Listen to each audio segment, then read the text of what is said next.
Another Tuesday means another episode of George in the Jungle.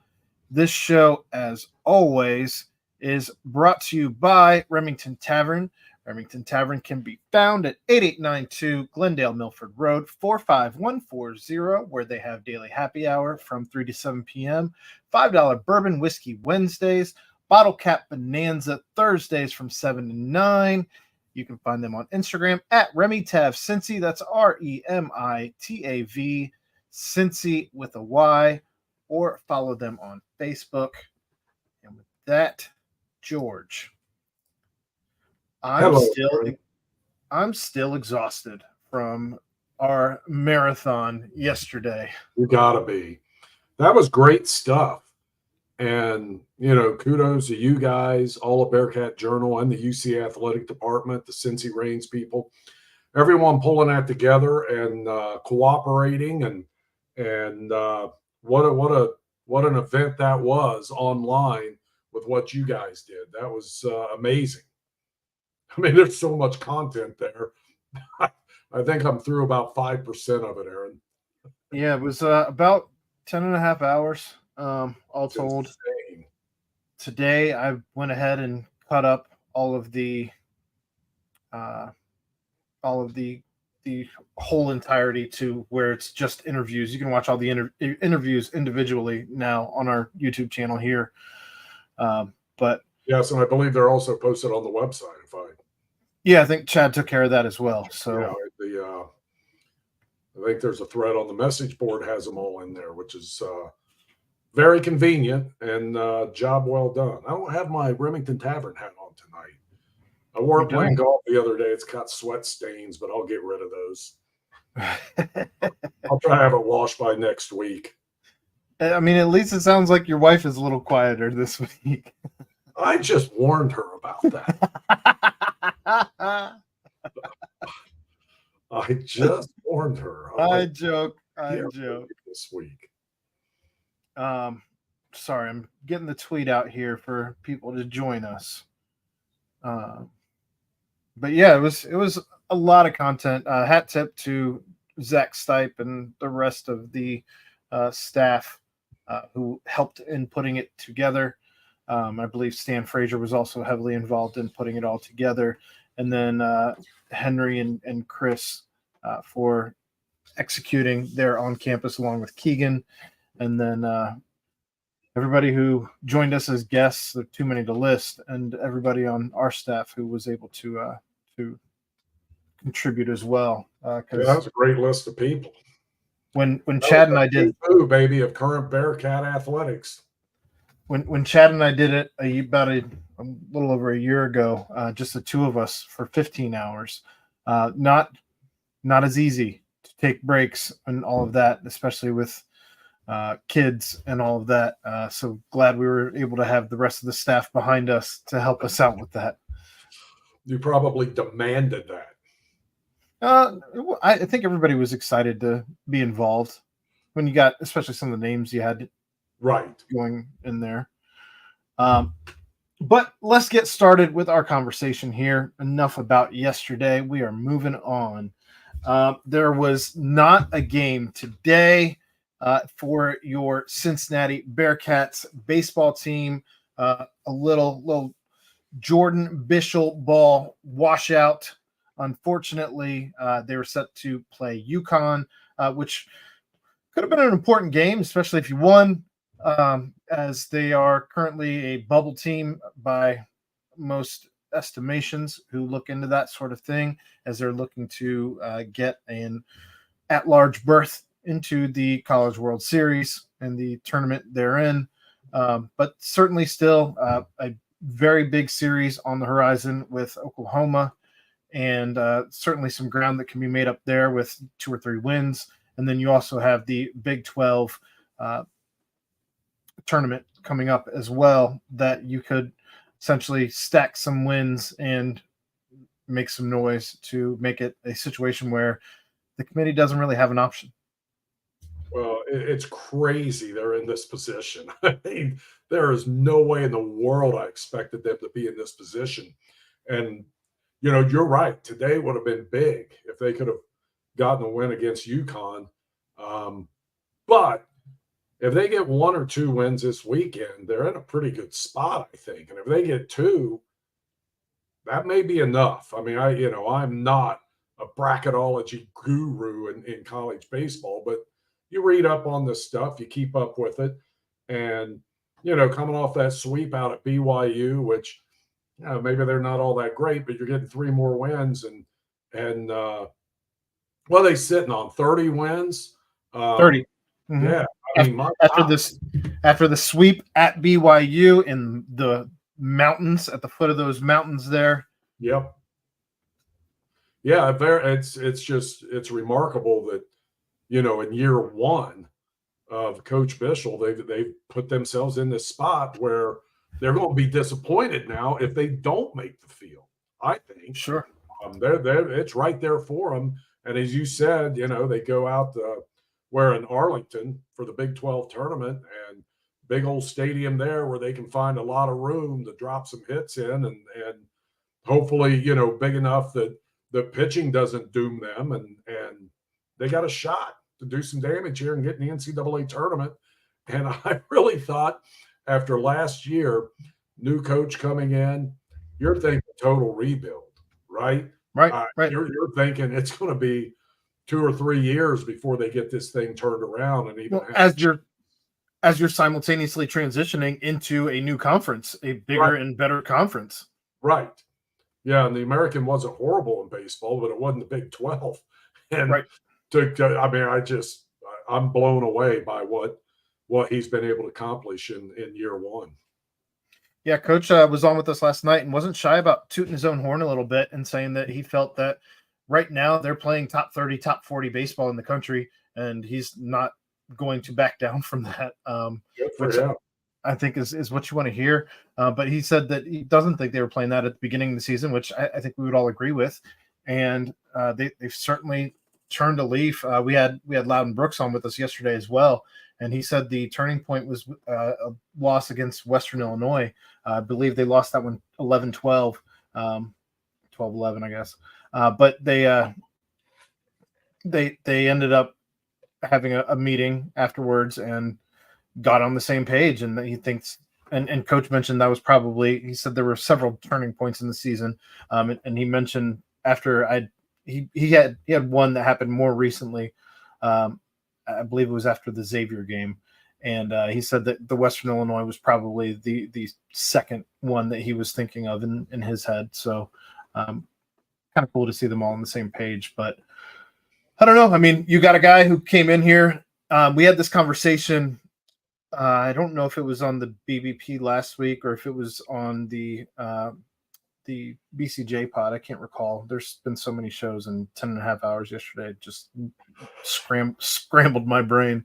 But we were having a conversation about John Cunningham's hires as you look at the most recent ones in Coach Bishel, Coach Katrina Merriweather, you look at Coach Scott Satterfield, you look at Coach Wes Miller, and I have already put Jordan Bishel at the top of my list currently of those 4 hires because I think he is doing things that nobody expected. He's doing things that have surprised everyone. I mean, the media voted Cincinnati last to finish last in the preseason, but he's won me over in the way that he talks. He's a direct, very, very direct. I don't think he's super sarcastic. I think he's pretty dry, and I think that his sense of humor is actually hilarious. And that was one of those. I would love to have a beer with that guy, but I think he has elevated himself to my number 1 spot. But I'm curious to hear how you would rank those 4 hires. Oh boy, those 4. Yeah, I would have to put him at the top right now. I would, and then based on results, you got to put Satterfield at the bottom, right? That's I don't think that you prove here. I mean, it just didn't work last season. It was a disaster. Not blaming it all on him by any means, but he is the head man. He's responsible. I like what he's done this offseason, but yeah. Sure. And then I don't know. I mean, Coach Merriweather, you landed D. Alexander. Give me a break. Um, so, you got to slide her what? Would you say 2 or 3? I that's When you're looking it's at tough. immediate results, I mean, it is tough. It's tough because you're going on prospect Right, with an unknown essentially, right. as opposed to results. So are you more a results guy, or are you more of a glass half full, let's see what happened guy? For me, it's about the results, and I think I'm going West number 2. And I believe the last time I had this conversation, I think I actually put Katrina number 2 for that reason, of the number 5 prospect, or the top 5 prospect. But I think I've given it a little more thought, and I think I'm going West at 2.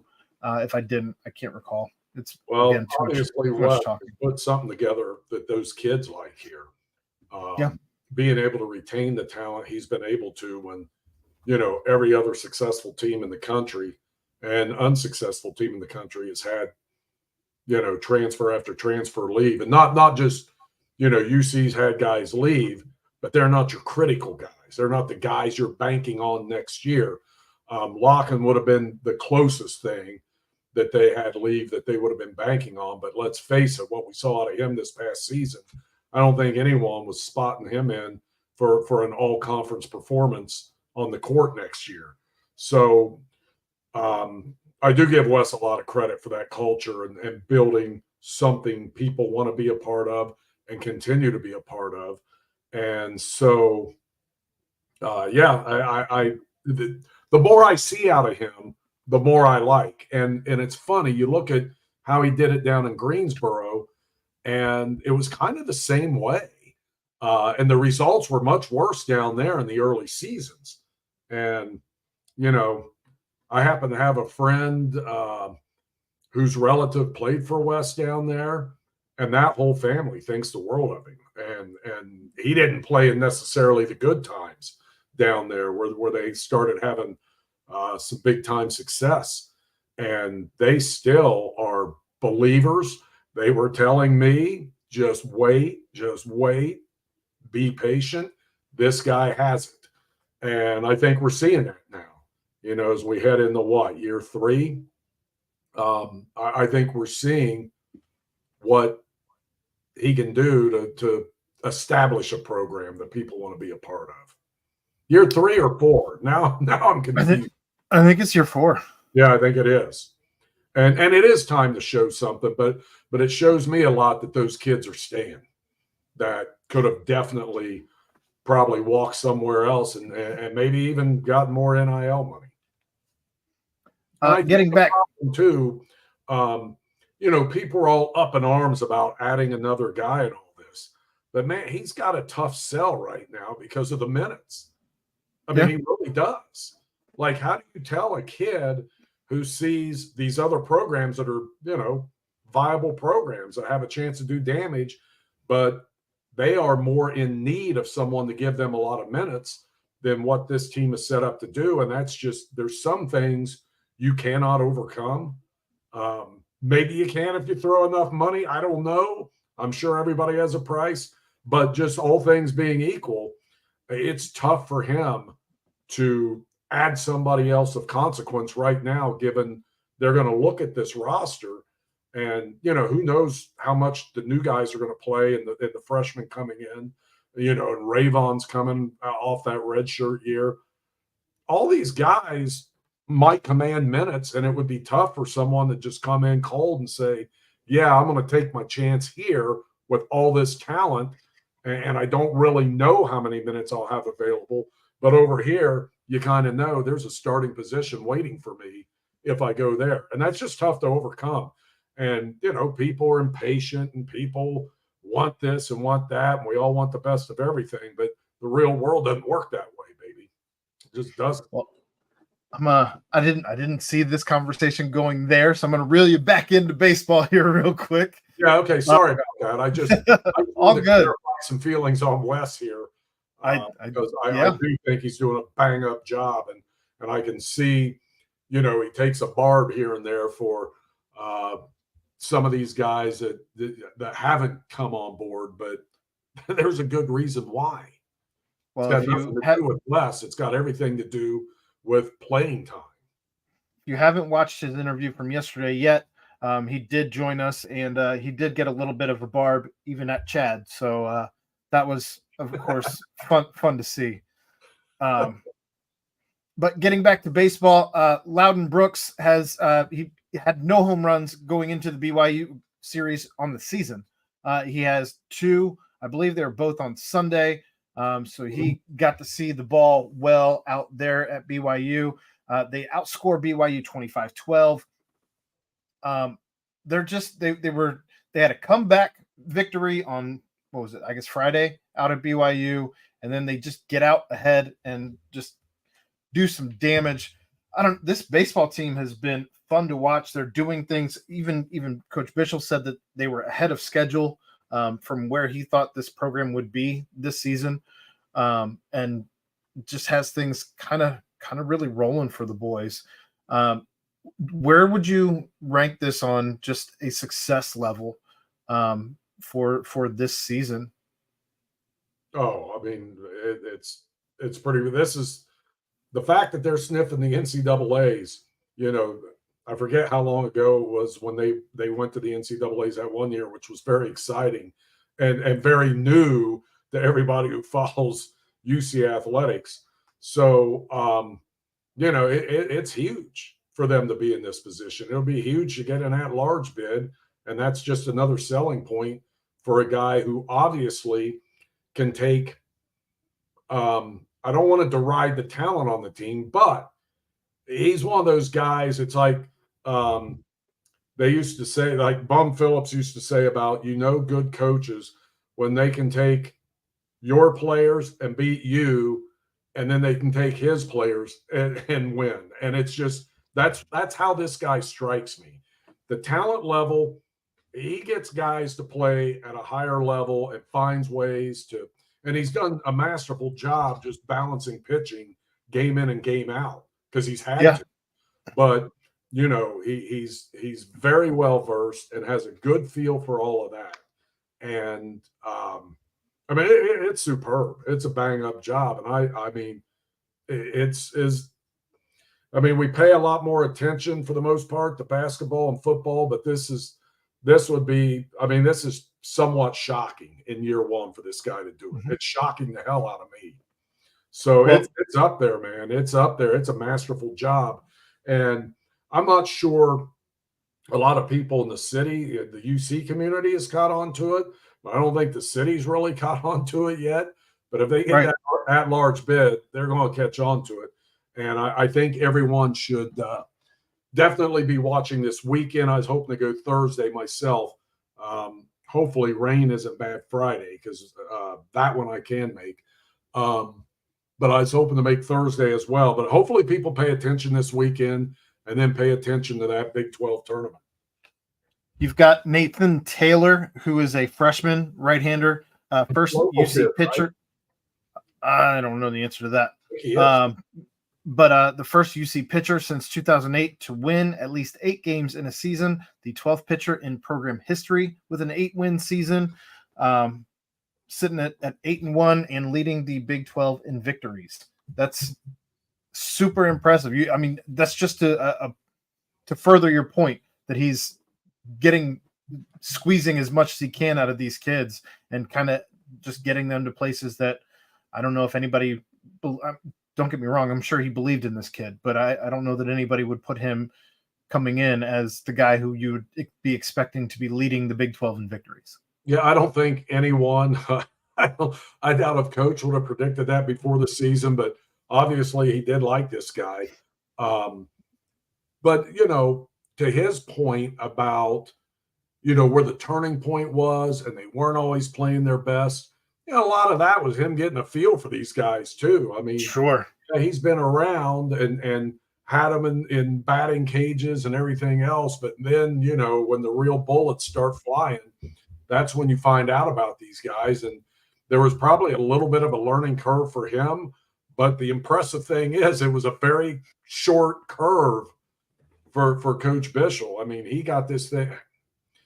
He got him going in the right direction, and it didn't take very long. And kudos to him. Obviously, when you looked at his record coming in, you knew he knew what he was doing the way he won up in Michigan. So, yeah, it's a masterful job, a shocking deal, and I'd love to see him get in. But I'm also looking forward to this weekend series with Oklahoma. Hopefully, they come out with a couple wins, and then they don't have to worry too much about the tournament results. Yeah, I'm hopeful the game on Thursday gets to be played. Weather's not looking great as No, of it's right not now, looking good at all. but we'll see what the weekend ends up looking. But And I wonder what they would do in an event of that, because they don't want to be playing Sunday. I guess depending on where they land, they may have to play Tuesday, but I don't know. I'm not sure where that stands right now. time will tell. But as of now, you have the 5 o'clock game on Thursday, Super Mario Night against Oklahoma. You have Friday at 5 p.m. Bark in the Park post game season ticket holder autographs, and then Saturday at noon, Senior Day post game kids run the bases and autographs. If you were not one of the lucky season ticket holders that was able to get autographs on Friday, so plenty of stuff to do at the ballpark here this weekend for the whole family. Yeah, those games are fun too. They do a pretty darn good job there. I think you should go down and run the bases. Take your grandkids and go run the bases, George. Yeah, man, that's possible. That's possible. I would not trust them out on that field. Something would go wrong. It's a new field too. They're not. Yeah, there's something would go awry. Trust me. Cost you a nice little donation to that field chasing them the rest of the night if they got on there. And I'm not running that well yet, so we'll see. That would be. I don't know if I could run the bases right now. I could walk them. After this week, the tournament does get underway on Tuesday, the Big 12 tournament. So lots of exciting times here, and hopefully they're playing beyond this Big 12 tournament. So good luck to Coach. I hope so. Good luck to Coach Bishel and the boys. It's also nice that you can find those games on ESPN Plus too. Super nice, yeah. Yeah. That's especially given how well. We're going to talk about that other baseball. we got to talk about the other team. The other team in Cincinnati that plays baseball, the Reds. We have where is it? There you go. That team. I'm wearing Nike as well, but I got the Bearcats on mine. I wish I did on this shirt too. The Reds. Just let's call it what it is. The Reds stink right now. They aren't playing. They aren't playing well in any facet of the game. Obviously, they've been. I think at this point, decimated is probably the word that best suits them for injuries. As Friedel comes back last week and is already back on the injury list for 4 to 5 weeks after being hit by a pitch, and they've not really been so lucky as far as being hit by pitches either, as Christian Encarnacion Strand had a fracture that was, I don't know if no one's going to say that it was misdiagnosed, right? Because he went back out and played with potentially a fractured hand, but he did have a previous fracture in that same hand. Not a great thing for, maybe it never healed right. I'm not sure. In any case, he's down as well. They bring up Mike Ford. They bring up Hurtubise. They bring up. They're playing essentially right now MacGyver style. Just kind of. Yeah, they are. I mean, you look at it. There's 1, 2, 3. Well, 4 guys they were banking on playing a lot of innings are injured and not playing at all. McLean, Marte, Friedel, and CES. They're getting nothing out of those 4. And if you would have told me that back in late March, I probably wouldn't have been sitting on this show spitting out 88 wins for the 85 on the low end. I would have. I'm covering my ass here, right? Sure. CYA, sure. Total CYA. But but injuries do happen. But I don't know what is going on with this franchise over the past, God, I don't know how long. That seems like they have just been kicked right in the whats with injuries year after year after year. There's setbacks, and I know other teams do deal with it, but it just seems like they're really cursed. And this year we have that, you're coming off that momentum of the way they looked last year, all those young guys. And we've talked about there would be more adjustments have to be made this year, and not everybody, it's not going to be a straight line up. But I didn't see this coming with these injuries, and that just puts everything on hold. And who knows when this is all going to come together and be the team we thought it could be. So, I feel bad for David Bell having to juggle through all this, but by now he's used to it. I will say this. I mean, what do they got? They're 7 games back. So they're getting in that danger territory where this thing's slipping a little away. bit. Yeah. It's not there yet. There's a lot of season, all that, but they're getting in that danger zone where it's going to be a little hard to make up this lost ground. And losing 11 of 12 with, quite honestly, no end in sight, because, you got 2 more against the Diamondbacks on the road. Then what is it? 3 with the 3 with the Padres, or is that next week? No, 4 with the Dodgers. Oh, great. 4 with the Dodgers before the Padres. Yeah, you got Arizona. Then you got 4 with the Dodgers. Then you come back 3 with the Padres, and then 3 more with the Dodgers. This is not going to be fun. No. If something doesn't change, if they don't start beating the ball around a little bit, the pitching, starting pitching has been acceptable, but that's it. That is it. That and steals. That's the only thing they can do right now. And which is a little crazy, because they can't run the bases to save their lives. Literally, no, they run themselves out, and we saw it last night. I think that's the thing that doesn't make sense. There's times to be aggressive, and there's times. How are you so good at stealing bases, but you can't actually run the bases? Yeah, I don't know. These 2 things should go together. It's just baseball decision making. Those 2 things should go together like peanut butter and jelly. Unfortunately, it's oil and water. I don't understand. Guy thrown out on the bases every game, not stealing, but trying to take an extra base, or it happened to Fairchild the other night. It happened to LA last night. And I don't know I forget which game it was. I saw Fairchild do it, but it's like, why are you even trying to do that? There's 1 out. You knocked in a run. Thank God Stevenson was on third and lumbered across home, although I think it was just the second out, because I was bitching about that when it happened too. But I think it was the second out, which made me even more dumbfounded. It's like, well, why are you trying to get there? It would be more understandable if there had been 2 outs. So I don't know. I don't have an answer to that. It's just sometimes guys play dumb baseball, and that's what they've been doing when it comes to running the bases. I feel like that's got to fall on somebody on the coaching staff. Without getting too deep in the weeds on that, though, is it time to be concerned with Alexis Diaz and his role as a closer? Yeah, I mean, he's kind of gone through this, though, before, but this is fairly ugly. Now, he's converted, 7 of 9 save attempts, but his earn run average is terrible. He's walking guys. When he's not walking them, he's hitting them. He's putting guys on base. Like his number of base runners is really starting to get out of whack with his past history. And it's crazy last night, too. I mean, you probably saw that his brother blew a save, too.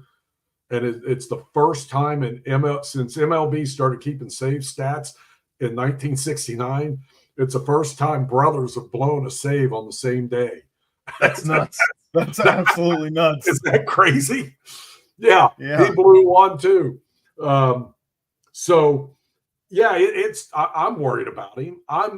Look, there's been times in the past where they've had to sit him down with a tired arm during the season for a week to 10 days, where, maybe he didn't go on the DL, but they didn't use him in the closer spot and just let him rest back up. See, I thought that was just because I don't know who you run out there, though. Who do you trust right now? I thought he took 10 games off because we just didn't have an opportunity for him to come save a game.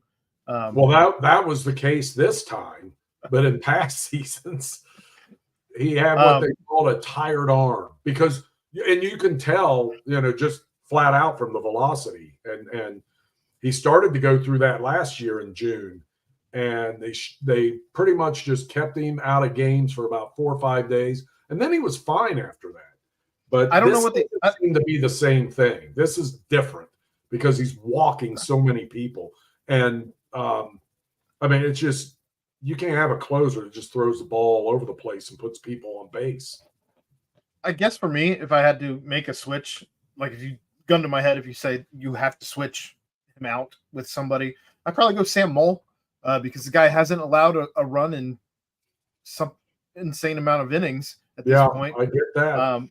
But Bell will not do that. I guarantee it. If there's one thing, he's a loyalist. Yes, and there's merit in that, but you don't do it. It's to a fault. Yes, yeah, it's to a fault. To the detriment of a string of wins and losses. And when you're in a stretch like this, I'm not saying you shouldn't have brought Diaz in last night, but there's been some other moves that have been made where you're desperate for a win. He yanked a starting pitcher the other day. I thought he should have let him maybe continue on, and then it blew up in their face. And it's like you're trying.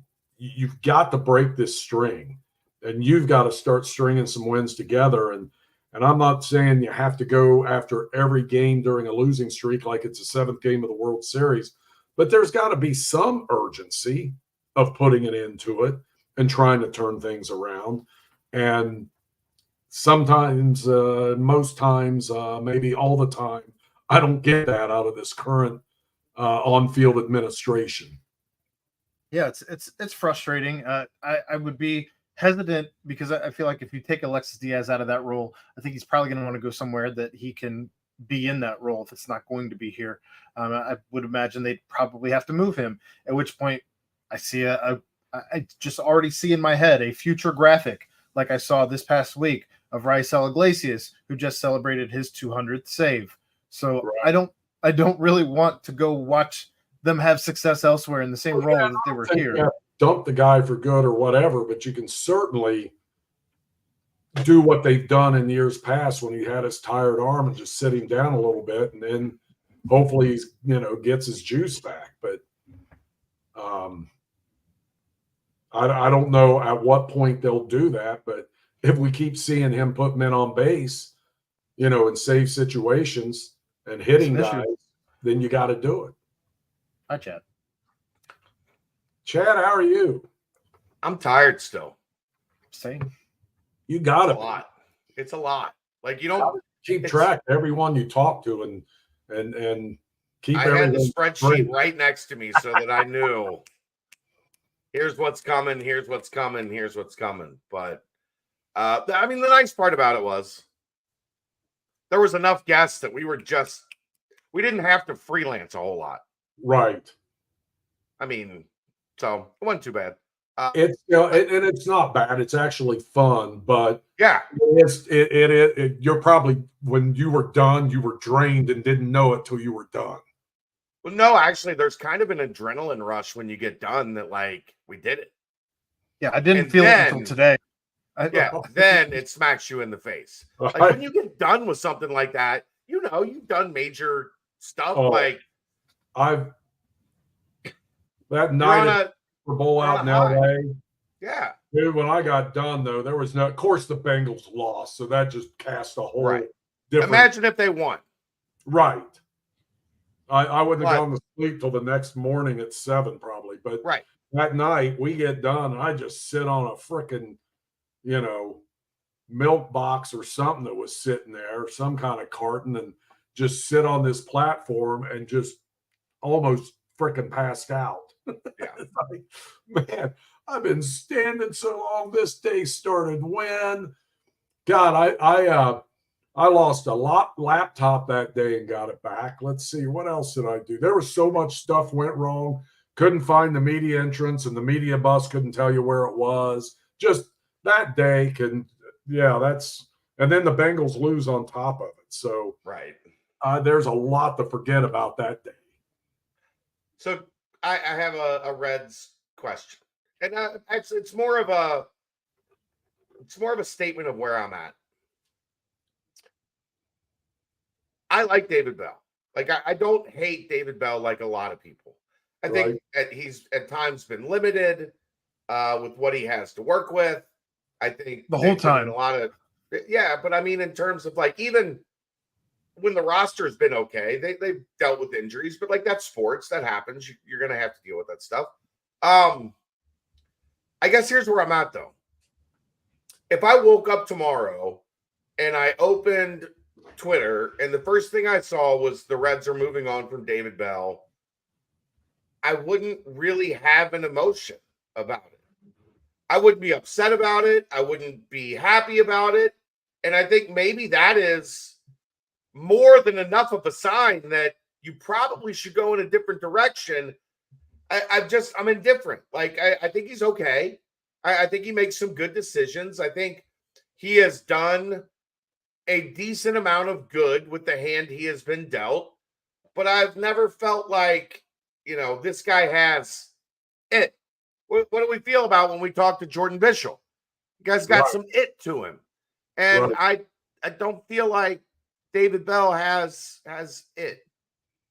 So I wouldn't care. If you wake up tomorrow and David Bell's not the manager of the Reds, what would your emotion be? I wouldn't be. I'll hang up and listen. Yeah, I wouldn't be banging on a wall or mad or upset or nor would I be happy. I'm kind of in Chad's camp here where and that may be, and I've thought about this over the past 5-6 days, that maybe it is time that you got to be looking and saying something's got to change. And the easiest way to change it is what? Fire manager. Yeah. Right. They can't take over a roster. They can't, sure, there was talk about trades last week or whatever. Sure, they're looking, but what are they going to trade? Like, what are you going to do? Are you going to go down and trade, are you going to trade Rhett Lauder? No. Clear out the farm? I wouldn't want to. For me, I would feel an emotion. I'm not going to be indifferent. I think you could easily talk me into hopeful if you were to fire David Bell. You could reinstill hope in me because I don't know which direction this team is rowing currently. I don't feel like there's a brand to David Bell baseball. I don't feel like there's been a brand to David Bell baseball the whole time. I think he's tried different things. I think right now the brand is aggressive, but they haven't always been aggressive. I think that he just seems a little like he's still trying to find himself in this whole thing. And I don't think that you can be a manager of a team full of a lot of guys who are only in their second year, third year playing as you're still trying to find yourself as a manager. And I obviously he's a player's coach first. I think anybody who knows him, who has watched this team, can agree to that. But I don't know that I know what David Bell's brand of baseball is. And I think he really does have a lot of respect in that clubhouse and from the players. Sure. But is he punching the right buttons? Is he getting the right emotions out of these guys? Yeah, respect only gets you so far. Right, exactly. And I think that's there, and I respect the hell out of that. And I do think that he keeps these guys informed and lets them know what's going on, what's happening. And I don't think there's anybody feels confused about maybe what their role is or whatever. But I think he does a good job with that. But again, that only gets you so far as well. And you, as a manager, you have to find the right buttons to push on each individual player. They're not robots. They're all built differently, and they all have different strengths and weaknesses. And I'm sure he tries to play to those, but to me, I don't see the results. Now, this has been catastrophic in a way, what's happened to what he thought would be his lineup and his cast of characters that he would be able to mix in. But you got to adjust and you got to figure it out now. It's like they don't call off the season. You got to keep plugging along. And I'm not seeing anything other than, I hate to call it paint by numbers, but that's kind of what it feels like.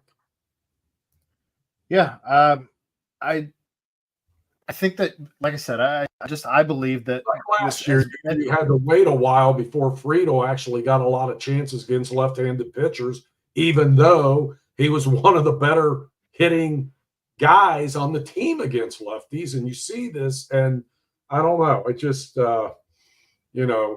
sometimes a left-handed guy will own some left-handed pitchers, and you've got to roll with that instead of just going by the book. Well, I got a right-handed bat, I want them up against. But I wouldn't want to be a manager because you're just getting it's not after every game, it's after every move and every inning you're getting second guessed. But whatever it is, it's not working right now. I don't know that a change there, how much that would help now, but I don't know how much it would hurt. Because quite honestly, you couldn't play much worse than what's going on right now. And I believe he's got 2 years left on his deal. And I think that's including this year. So he's not quite the lame duck coach yet. But I don't know. I think you got to find a guy who knows what his brand of baseball is, who knows. I don't know that you can necessarily bring in a guy who's not a player's coach with guys this young and having gone from a player's coach in David Bell. But I don't know. I guess if you're going to make a move, now would be the time to do it. Right? Like, I don't know. Before it's too late. Yeah, I don't know that you want to wait until you're 15 games out, because at that point you're just throwing in the towel. So I don't. Yeah, that doesn't. By that point, it doesn't really get you anywhere. No, you're just wasting money. Yeah, we talk about this, but I don't foresee. I mean, just based on what I've seen, because quite honestly, the last time they renewed him, and it was like in early September or something, they announced it. I was pretty well convinced that he was kind of playing out the string, and they would probably make a move at the end of the season. It surprised everybody. I was stunned. I'm like, that you would do this now. And so that showed a lot of respect and what the organization thinks of him and how much they like him, but that hasn't been reciprocated. It hasn't resulted in success. So, it's and I'm sure, he's probably pulling his hair out. He's somewhat of an enigma to me. Nicest guy in the world, love him. He's all nice and calm, but man, I've never seen a guy that calm and then bam, he goes, and anytime he goes out to argue with an ump, he's getting run, basically. Pretty much. Just blows up. Pretty much every time. Every now and then he'll go out and discuss something and then goes back. You can see him teetering on the brink of I'm about to explode. And when he explodes, it's over. He gets run every single time. He doesn't say something and then say, yeah, you're right, and go back. No.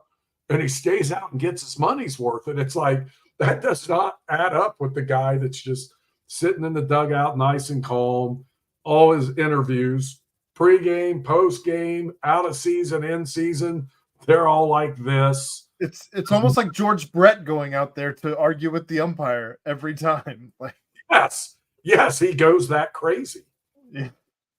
To be fair, I don't think there's any chance he will be fired. I don't either. Like, anytime soon. I'm just saying the thought of him being fired does not change my heart rate one or the other. And I think maybe that is the sign of. I have too. I talked about it on radio Friday, I would think, or whenever I was last in. It was one of the things I talked about. Like, I just don't, it doesn't change my opinion on anything if he's fired or not fired. Yeah, I mean, Just a thought.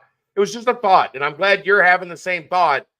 Okay, It means I feel better about my thought if George is having the same thought. Yeah, after about, what was it, the first 7 of those losses or whatever it was, that's when I'm thinking about it. And I'm like, if they did, I couldn't be like mad about it. And I'm sure David would understand it because, you know, at that level, you got to win or else. And I don't know what his overall record is, but it can't be that good. Can't be. Switching gears a little bit, there was some Bengals news this week. Actually, I think it was announced today, if I'm not mistaken. Week 2, the schedule is going to be released in 22 hours and 10 minutes. I only know that because there is a countdown clock on Bengals.com.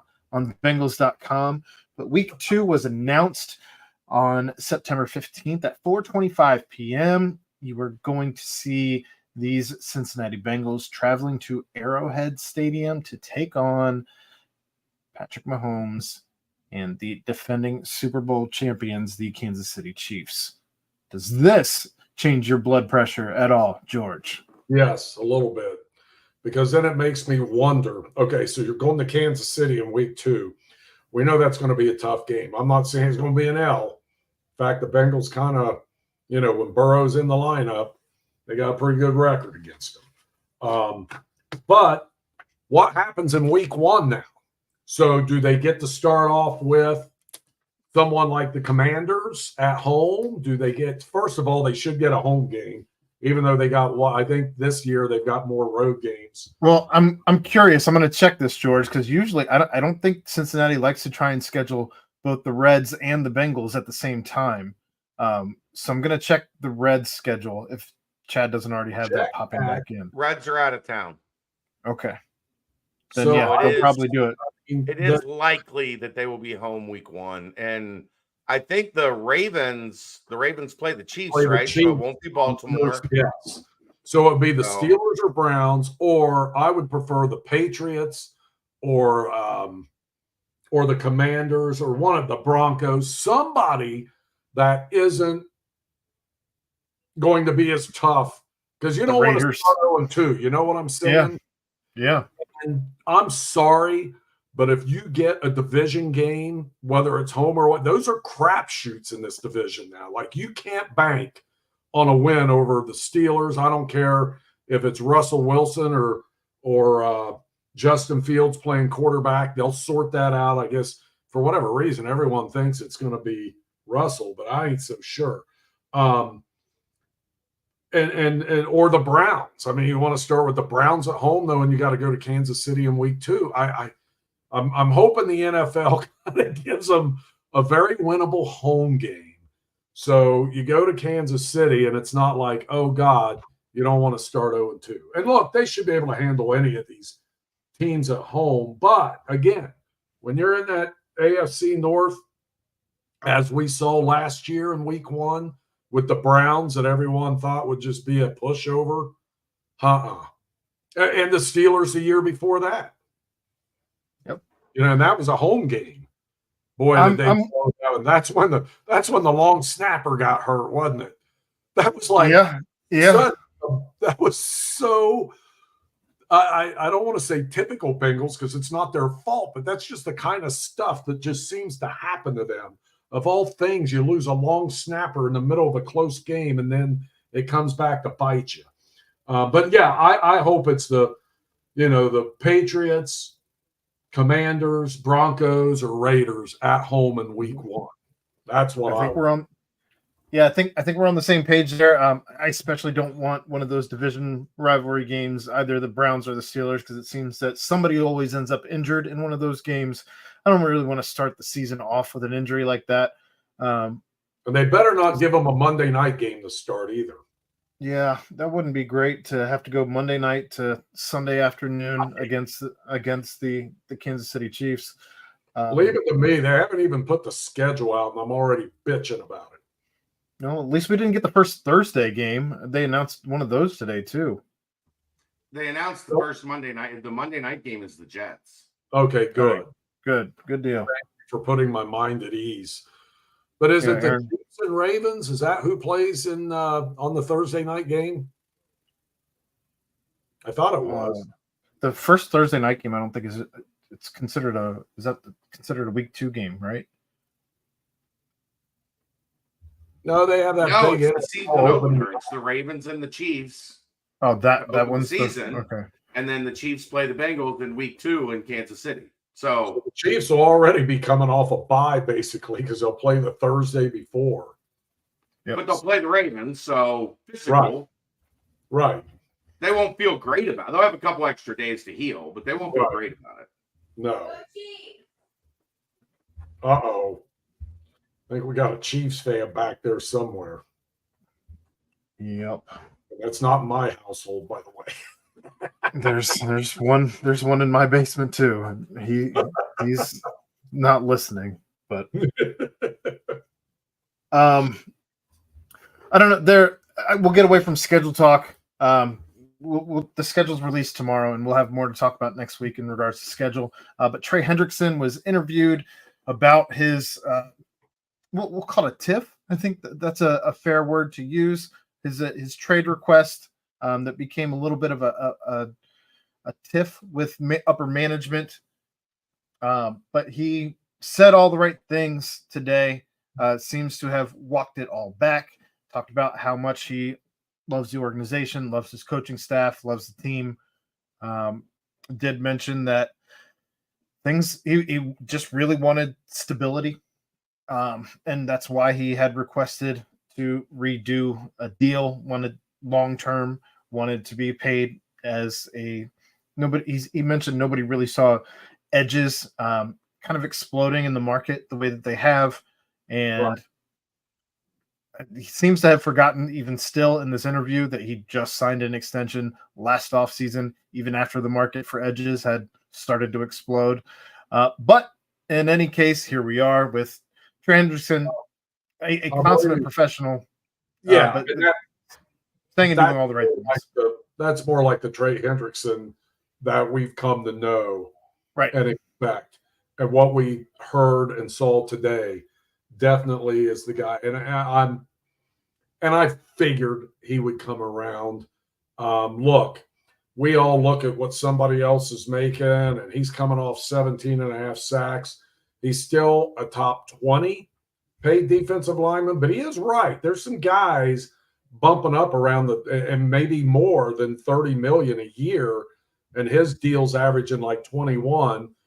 Still a top 20 paid lineman. And look, if he comes back with another year like that, which I fully expect, because that guy's done nothing but produce since they brought him in from the Saints as a free agent.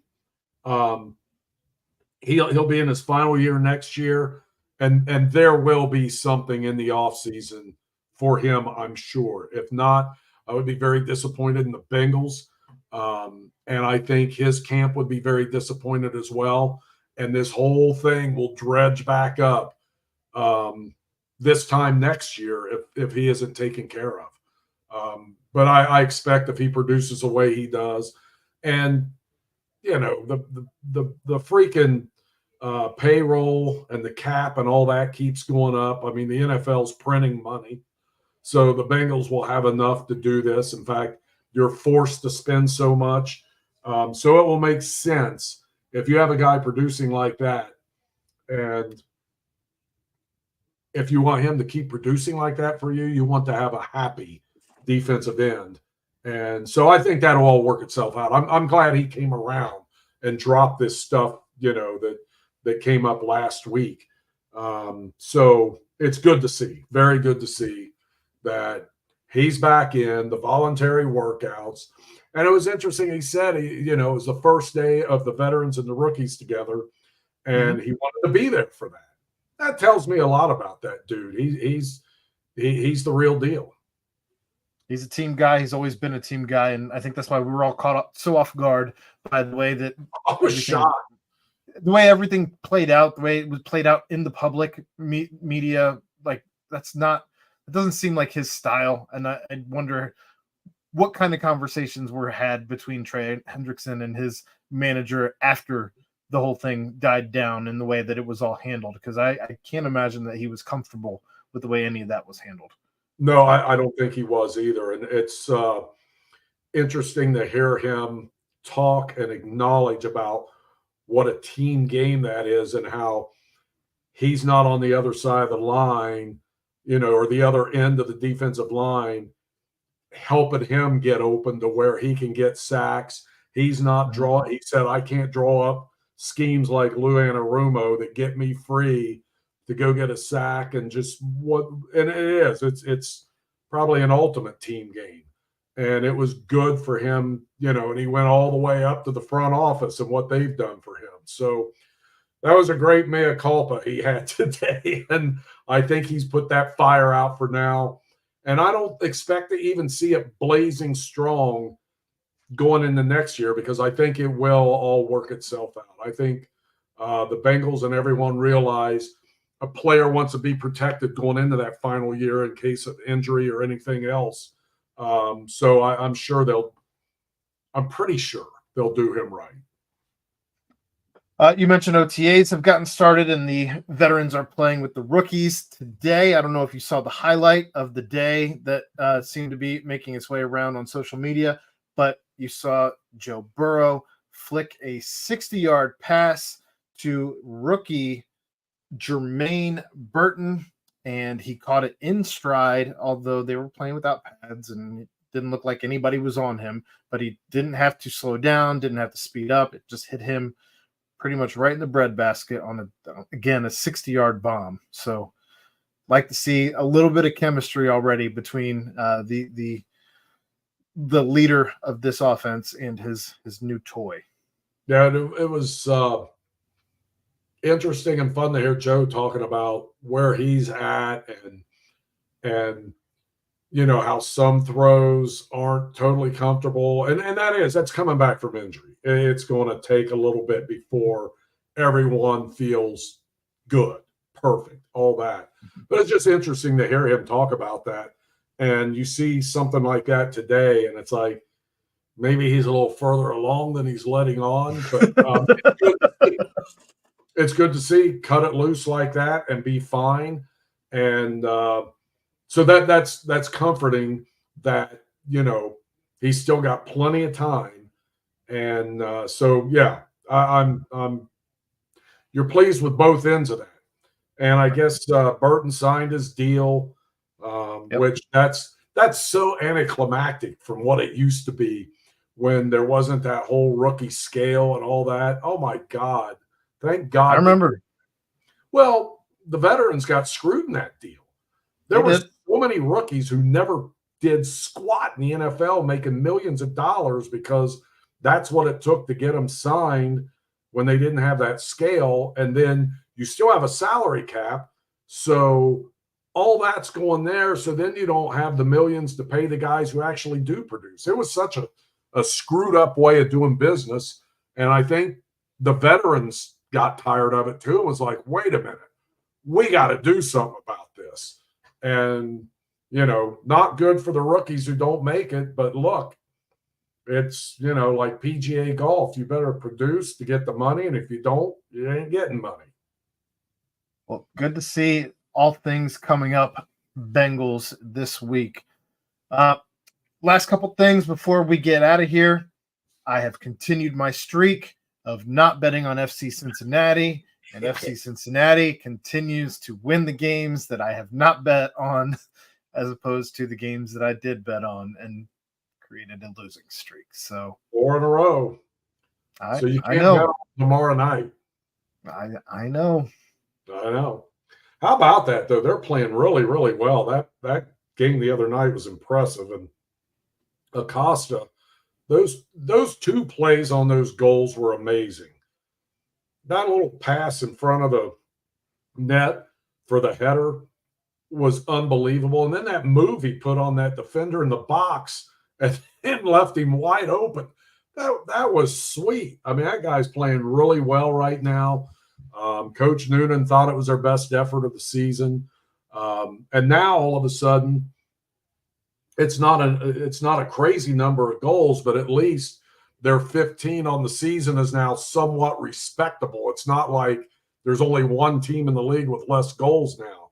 I mean, they're not Miami. Miami's just, I mean, my God, they're out of control right now. But FC Cincinnati in second place, if they win tomorrow night and Miami loses, and Miami's played an extra game anyway, it'll be all tied up in terms of points. Miami will definitely have the goal differential, but they're playing well. 4 straight wins, second place, and second place by 4 points or 5 points. So, they're starting to get back to where they were last year and serving notice that they're serious about making a run. I would just love to see this team mess around and put up a 3. Just score 3 goals in a game. Like, I mean, I don't care if you let the other team score 1 or score 2. I just want to see that they're capable of scoring 3 goals. I say they'll do it against Atlanta tomorrow night. All right. Well, you heard it here first. Maybe. Yeah, you also heard 88 wins for the Reds. Well, I wasn't going to – you're the one who keeps bringing it up. I've let it go. You should let it go. You're also looking at the guy who put a bet on Frankie Montas to win the Cy Young. Yeah, well, I would have talked you out of that one had you. That's just after 2 starts. I thought, my God, what's it going to hurt? After 2 starts, but after how many drinks? Well, I hadn't had that many when I made the bet because it was like in the first inning, and then he goes out and gets hurt in the second inning. Well, then you probably wanted to drink after you placed that bet. I did. Anything going on in high school, George? Baseball playoffs are starting this week. State tournament. Moeller #1 seed in Division I. Although they lost their shocker, but they lost their final 2 regular season games. They probably were resting pitchers and stuff. Who knows? They'll be fine. We won't talk about. I'm sure most of the games today didn't play, but they did get underway. Some of the divisions got underway with games yesterday, and I will not mention what happened to my Georgetown G-men, but they might have been run ruled. R.I.P. My God. Our team wasn't even that bad when I was a senior. We lost our first tournament game, but that was a very unpleasant experience to go out like that. They needed some of that Vogel magic back behind the plate. Yeah, they did. It didn't work when I played, trust me. Well, I don't know what we're going to have on the docket. We're getting close to the point where we're going to have to start reaching into the Rolodex and start finding some people to interview here as the doldrums of summer are quickly approaching. Not to mention, the Reds aren't helping things. That's for damn sure. They're not, and yet somehow we still managed to milk this one for an hour. So we did our job, George. All right. Well, that's good. All right. We can do that. We still got it. Oh, there was a question about a manager like Lou Piniella motivate this team. If it was Lou, yeah, back when Lou was Lou. But I don't know. People always want these fiery managers, and I don't know. That's not always the answer. But it certainly worked for Lou and the Reds in 1990. But as we saw, it was kind of a short-lived thing because, after you start rubbing players the raw after a couple of seasons. It's a different world here in 2024 than it was back in 1990. Boy, that was an amazing year. Amazing. Wire to wire. Yep. All right. Well, that's another episode of George in the Jungle. Thanks to those who tuned in with us live. And appreciate those who are listening on the podcast or watching us after the fact as well. Be sure to check out Remington Tavern at 8892 Glendale Milford Road, 45140, where they have daily happy hour from 3 to 7 p.m., $5 bourbon whiskey Wednesdays, bottle cap bonanza Thursdays from 7 to 9 p.m. Check them out on Instagram at RemyTavCincy or follow them on Facebook. But for George Vogel, I'm Aaron Smith. We will see you right back here next Tuesday, 9 p.m. Thank you, Aaron.